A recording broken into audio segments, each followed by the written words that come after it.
My name's Paul Hamid Werder. I've been a student and faculty member at the University of Spiritual Healing and Sufism since 1998, and I'm here today to talk about how the teachings of Sufism apply in our day-to-day lives. My first topic is clearing away the internal negativity that we all carry around sometimes. We all have past experiences that have been troublesome. We all have worries about the future that have been really difficult, that are really difficult. And what I've found is that the practices and the prayers that we use at the school and at the healing school are very powerful in washing away that internal negativity that we carry around. And I can give you a real example in my own life. When I was a first-year student, we do paired healing sessions with other students. And I can't even remember what I was talking about that day, but all of a sudden I had this memory of being cut from the baseball team in high school. And it was really a painful experience for me because baseball was so important to me. I was about sophomore in high school, and I remember somebody on the bus on the way home said, "Wow, what happened to you today?" And so that memory had been carried in my heart for about 30 plus years. And there I was, all of a sudden, feeling this download of light and peace and blessings, and letting that that horrible memory wash away. And I had never experienced anything like that before in my life, and it was a remarkable experience that I can still remember today. Really, gave me a fresh start in my own confidence and feelings of kind of that innate goodness that we can all have when we're connected to God.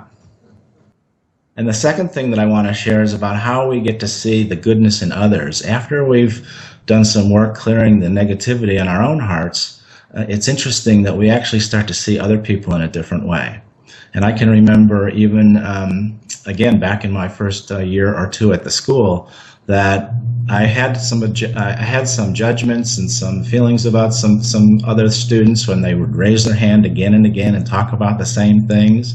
And, these are kind of the people that I would not have spent a lot of time with in my normal everyday life. And as I got to know them at a deeper level, and as I allowed my own heart to open and be more caring and loving and compassionate, I started to see the beauty in them. And that was a remarkable experience, and it taught me this huge lesson that, everybody has this innate goodness. And if you can get beyond the personality and the ego, and you see their divine qualities, and you see their interest in, kind of pursuing their own spiritual journey, they become a whole different person. And that particular experience in my life has been dramatically profound in my ability to relate to my own daughters.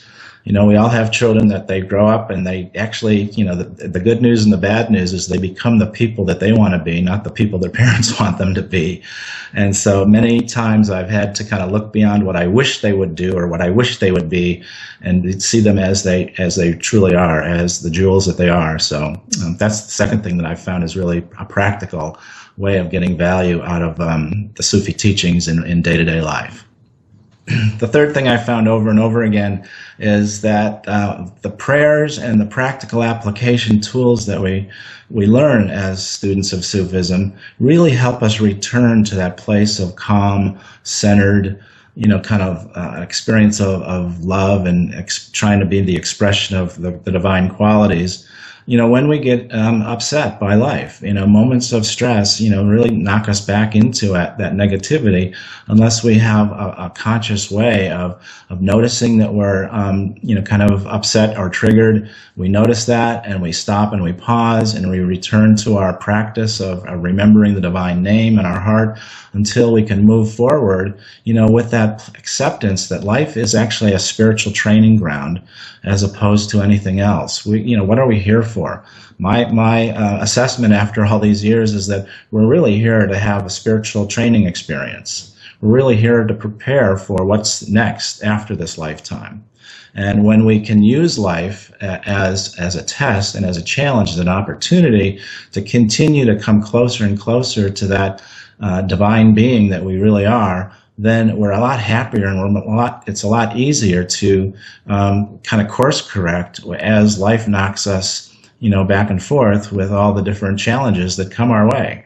And so instead of seeing times of hardship as something that isn't supposed to be happening, we begin to start to see times of hardships as moments of spiritual training and getting ourselves back in alignment with our virtues and our values and our highest aspirations of who we are in truth. And the fourth thing that I've noticed and found so valuable in my spiritual journey as a Sufi is the ability to receive guidance when I need it. You know, when our minds are so busy, when our egos are so, running amok, the guidance that's available to us, it's like having food in the cupboard, but we don't know that there's food in the cupboard. And so if we don't actually know to go open the door, we don't know that there's food when we're hungry. But when we're wound up and stressed out, that's the time when we have to remember that we have this connection to divine guidance in our own hearts. And for me, the best example that's in the last couple of years, I had a pretty severe illness that was a mystery to the doctors a couple of years ago. And it was quite, it's quite scary, quite challenging, and I didn't know what it was and what it was going to become. And I had many sleepless nights over this illness. And I can remember very clearly one night I was praying deeply, asking for help, asking for some guidance, asking for some, kind of sense of what this was all about. And I can remember very clearly that night I heard, "You have everything you need." And when I heard that, it put my heart at peace. I realized that, okay, I have the training, I have the tools, I have the practices that I can actually heal from whatever this is, and something that the doctors couldn't figure out wasn't going to get the better of me. And that gave me an immense amount of peace and tranquility. And so the journey continued, and I had to look under many, many rocks to find solutions and answers, but eventually Allah and God provided me with that healing. So when God showed me that I had everything I needed, I didn't really understand what the solution was going to be. And like I mentioned, I had to turn over lots of rocks, which meant I had to learn how to breathe more deeply and more easily, so that the tension in my body, wouldn't keep me awake at night. So breathing was an important part of my learning journey. I had to get rid of a fair amount of leftover resentments from an experience that I had in business, that I felt like people weren't honoring my skill set on a team when we were writing a book together. And when I looked more and more deeply, I saw that, well, they weren't giving me what I wanted, but I hadn't been, I hadn't done anything bad to them, but in my heart, I hadn't opened my heart to a couple of people, and I hadn't granted them what I would call legitimacy. I wasn't feeling like they were as prepared to contribute to the team as maybe I was, and so that arrogance snuck in there. And that kind of stuff, is what gets the better of me when I'm, not tuned into what God's really asking of me. And that was something that was really meaningful to me.